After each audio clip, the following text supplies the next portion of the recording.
In this video, I want to show you how to change a tire tube on a bicycle. In this video, I'm using a bike pump, a new tube, possibly some tire levers, and possibly a tool to remove the wheel on your specific bike. For the first step, I'm going to remove my wheel. If you have a through axle, you could just use an Allen key. If you have a quick release, then you would just unscrew the quick release.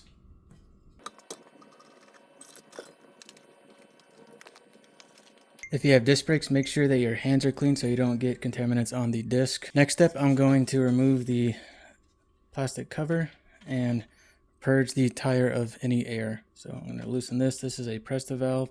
If you have a Schrader valve, you would just press in on the little pin. Here's an example of a Schrader valve. It's the same thing. I'm going to remove this dust cover and I would just depress this little center pin and it would release the air like that. With the air completely purged from the tire, I'm going to remove the tire now. All I'm going to do is remove the bead on one side and flip it over the edge. So depending on how old your tires are or how long they've been seated, you might have to work them a little bit just to break the bead. All I'm using is my thumbs to do this. You can see here's the bead right here, and here's the hook right there. So to get this over, I'm going to use a tire lever, and I would definitely recommend using a plastic tire lever like this. To make it easier, I'm going to break the bead all the way around and get the bead in the direct center of the tire all the way around to give me a little more extra room on the opposite side. So I'm going to start on the edge where the valve is, and see, breaking it got me a lot more room, so now I could pull up on it. There's a big gap right here now. So I'm going to get the little lever with the hook facing into the tire, flip it under there, and then just bring it over the edge like this. And I'm going to line it up with a spoke here so I could clamp on a spoke. I do it on a spoke that's on this side. So now they flipped over, then this hooks like that. Then I'm going to go a few inches on either side and do the same thing. I'm going to go right here to try to break it. I'm going to do one in the middle actually. Right here. That broken. Should be able to just remove it by hand. Now I can pull these out. This one's still a little tough. So I'm going to continue doing this with the tire levers all the way around. So just flip this underneath it, try to flip it up. And it's getting easier and easier. And now I can just do it by hand.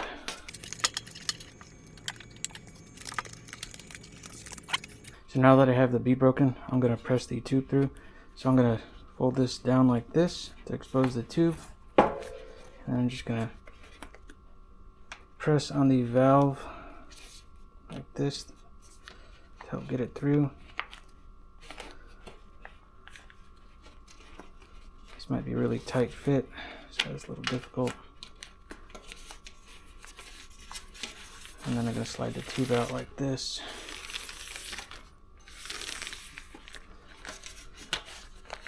Then I could just remove the tube. And that's the tube removed.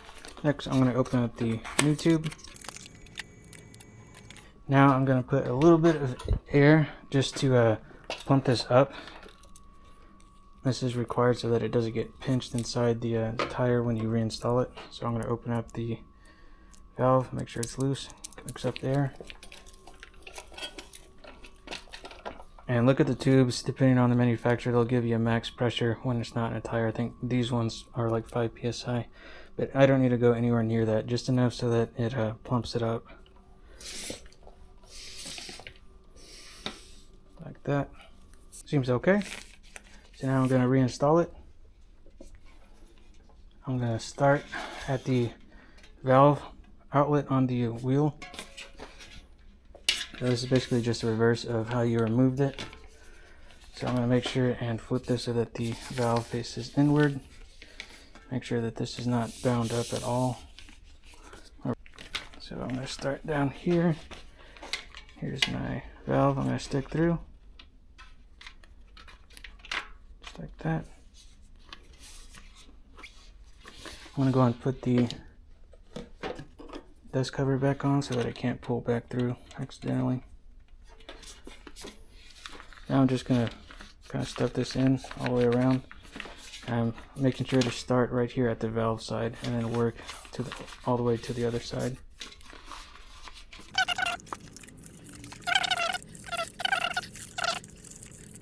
It might help to fold in the bead right here to kind of keep that tube in from popping out.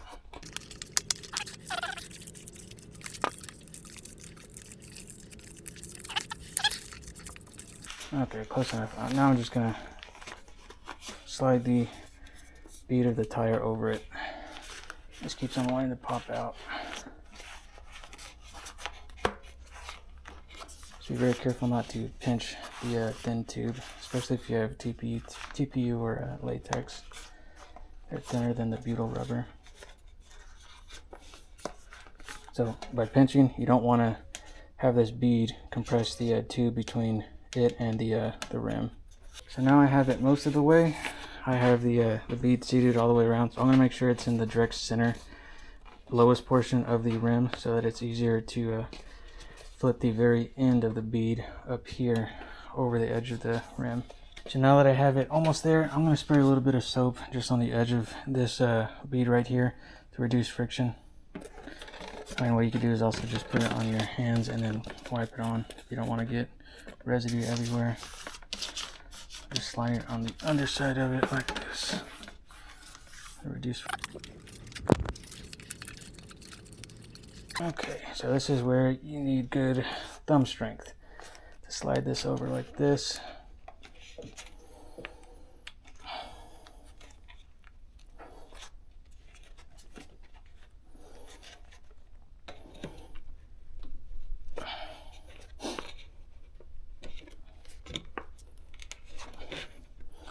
Last little bit is the hardest.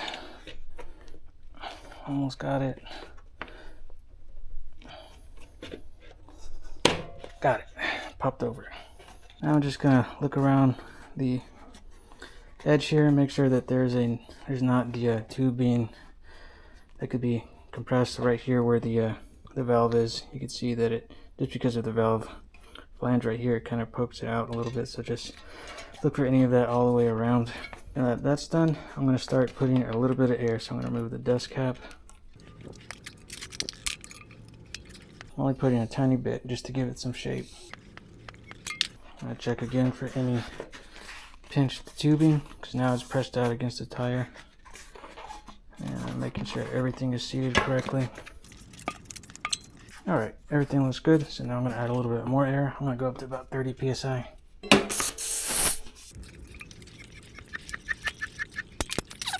So you want to make sure that the witness line on your tire is roughly the same all the way around.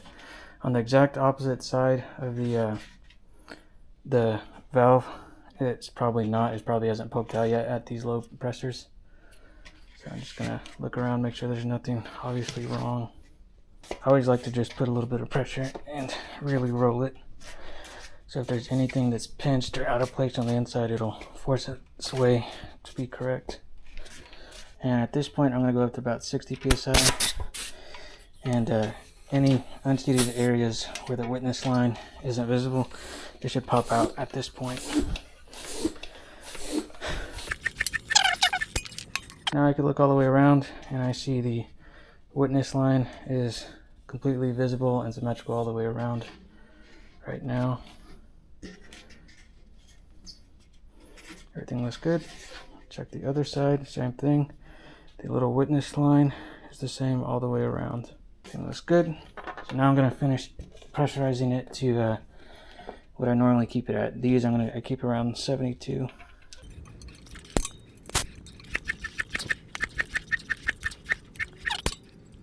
I'm going to do one more inspection all the way around. Make sure there are no weird bulges. And now it's time to reinstall the wheel. So get your quick release or through axle and make sure and torque them to design torque. I think these are maybe 10 Newton meters. In this video I showed how to change a tube in a bike tire.